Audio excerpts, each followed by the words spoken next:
Welcome back to Exotic Car Play Place, everybody. Thanks for joining it again today. And we are narrowing in on an Audi because you've looked at Beamers and you've looked at Benzes and you finally realized maybe I want to buy an Audi. You want something fast, fun, furious, luxurious, and of high quality. But you're not sure on the reliability of that Audi that you've been looking at. You need some direction, you need some coaching, and you also need some recommended cars and some not recommended cars. So let's get talking about it now.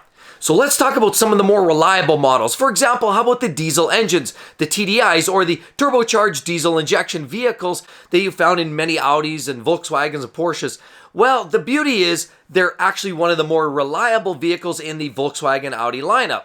The downside is the Dieselgate scandal, where Audi, Volkswagen, they cheated the systems and they ran a bunch of fake tests and tweaked the software to spit out some fake numbers just to satisfy the emissions program. It was really conniving, sneaky, and quite frankly very underhanded.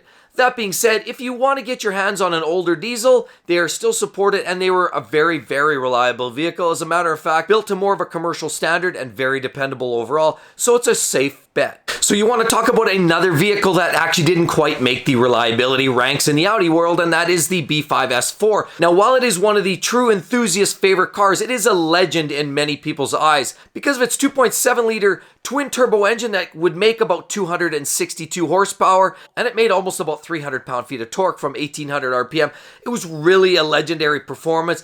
Huge torque, great acceleration, couple that with a 6-speed manual, or you had the automatic as an option. This car was great from a performer's standpoint. However, it did come with its glitches, like leaky water pump and thermostat. It had cheap plastic inside in certain spots that wouldn't wear very well. How about a DSG flash, which sort of come and go at different times? Leaky differentials, as well as just electronics, like the stereo system would just crap out randomly. And the fact that it had a twin turbocharged engine, which made great power, but the downside was if you had to replace a turbo, and often you did because turbos wore very quickly in these cars, especially if you neglected them and didn't cool them down properly, you pretty much had to pull the engine, or at the very least remove the subframe from the bottom, which meant disassembling 2/3 of the car. It was absolutely a horrible job, and it certainly didn't make the ranks of one of the more reliable Audis. As a matter of fact, it's one of the worst in their history. So let's throw a reliable one in there. How about Audi's TFSI, the 3-liter supercharged V6?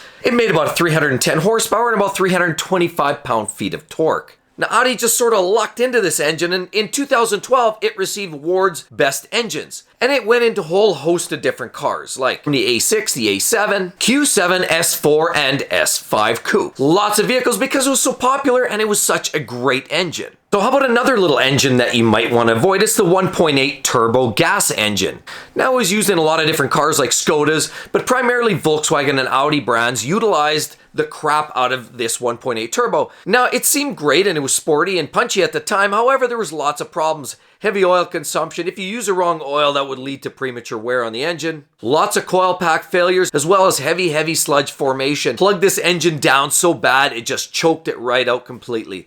Not a real reliable engine overall, and certainly not one of their highlights.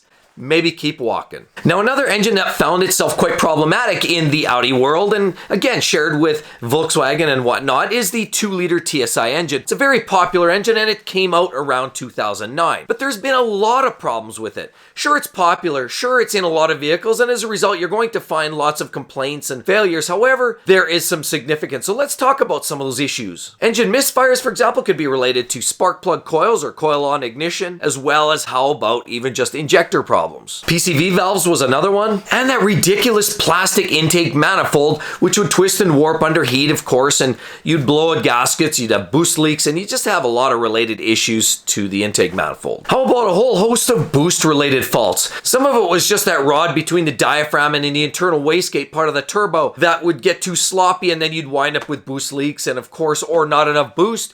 It would blow it off and you'd wind up with a fault. You could get wastegate rattle, almost not unlike you find in the 3-liter turbocharged engine N54 in the BMW world. And on the intake side of the camshaft, there was a very high prevalence of failures of the fuel pump, being that it's high pressure. But there has been an update to this fuel pump. It gets roller bearings that rides on the camshaft. That made this car a little bit more reliable, at least for the fuel pump side of things. As well, what would a direct injected engine be without carbon buildup? And that is a high prevalence as well. Carbon buildup needs walnut blasting or some sort of intake valve and intake manifold and plenum cleaning from time to time. Another big one, of course, a problem area for a lot of these cars is the timing chains. They can stretch, the tensioners can go, or guides just wear out or break. That can result in a skipped cog and, of course, a resulting catastrophic engine failure if you don't do your maintenance and inspect these and get ahead of it. How about just the general water pumps, cooling system leaks? There's been lots of problems with those systems as well in these Audis that cause it to need extra maintenance above and beyond what you would consider normal. And excessive oil consumption was also a very well-known fault within these 2-liter engines. For example, they could leak from the rear main seals, valve cover gaskets, PCV breather valves, front crankshaft seals and rear main seals. Turbos can also leak or burn oil, but one common problem was the oil control rings or the piston rings, which were a little too slack and would allow too much oil getting by, of course consuming oil from the bottom end of the pistons. So they would have to be possibly outfitted with a tighter fitting ring. So another problematic engine was most, and I say most because there are a couple of exceptions to the 4.2 liter V8 engine that Audi pumped out. Timing chains likely would fail. If it fails again,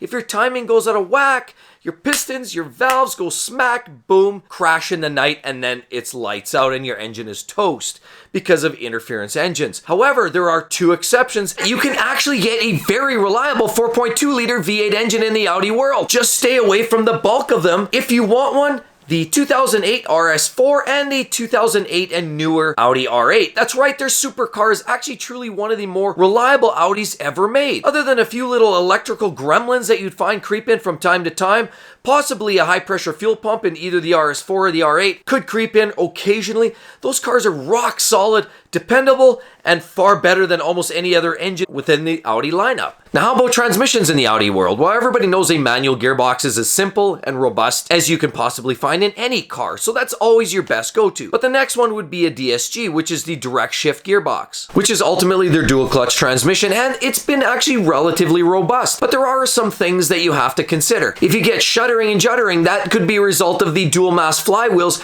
With too much wear, there's too much gap created, and then it creates a little bit of a juddering and you hear a rattling noise or some kind of odd, strange sound in the transmission. The other one is a mechatronic failure, which if that happens, usually you get all your shift numbers, 1, 2, 3, 4, all your gears flashing on the dash simultaneously. If this happens, get it to the dealer right away. They're going to have to check it, scan it. It's a very complex gearbox, so it's likely not a do-it-yourselfer at home. And another situation could be just noisy, rattly, kind of grindy noise as you're driving down the road. Often it can just be bearings. Now, often those bearings can wear a long time before they go catastrophically kaboom. If they do, however, they can wipe out your gearbox. That being said, there's really not a high number of failures, but I'll give you 2 great examples of a couple of very reliable Audis that will serve you very well. Although they may not be Toyota Corolla reliability, they will be very dependable, and you will have a lot of fun driving them. One of them is the A6. 2009 and newer. Don't forget, you have to get the one with the supercharged 3-liter V6. Has plenty of punch with 300 horsepower, but it's also one of the most robust engines in the Audi lineup ever. So that's one of my highly recommended versions. So on the other end of the spectrum, we have a much more pricey car, and that is Audi's supercar, the most powerful car that Audi typically makes. You can either get it in the 4.2-liter V8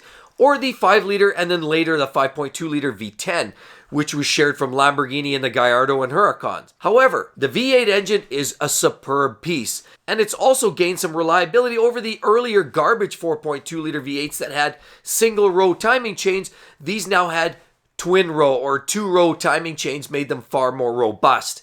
As well, the only other thing you would expect on the R8s is air conditioning, which was a pain in the rump to get at. And there was also some complaints on the earlier cars, the 2008s and 2009s, that had a possibility of some cracked structure in the chassis around the front suspension mounts.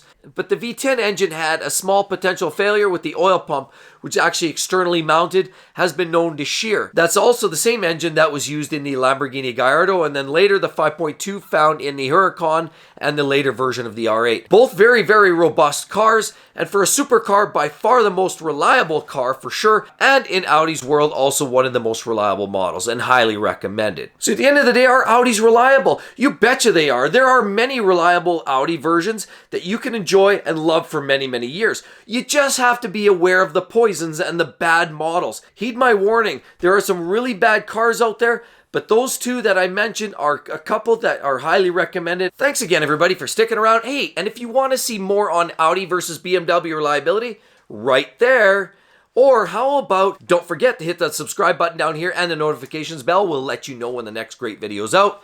Hope to see you guys real soon. Catch you then. Bye-bye.